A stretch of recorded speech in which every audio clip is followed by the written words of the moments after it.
Nessuna data, nessuna certezza viene data ai ragazzi che si sono iscritti, preiscritti alla formazione professionale e non sapranno se i corsi partono, quando partono e se avranno la certezza di poter proseguire questa attività.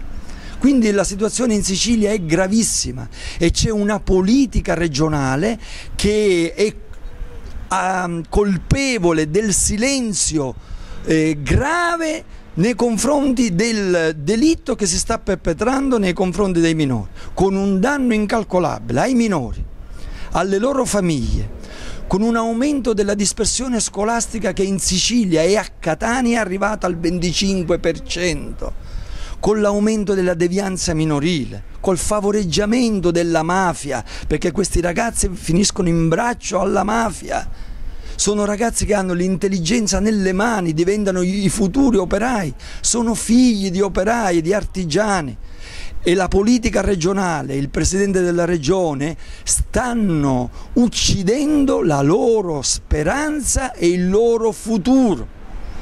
Chiediamo a tutti gli uomini di buona volontà della Sicilia di intervenire a favore di questi minori, perché a settembre possano riprendere i primi anni, i terzi anni e i secondi anni.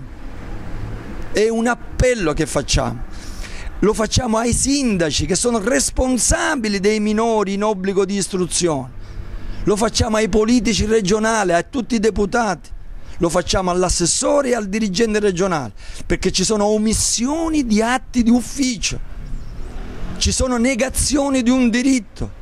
Chiediamo a tutta la società di sostenere la denuncia di questi genitori che non hanno voce, che sono il popolo non ascoltato.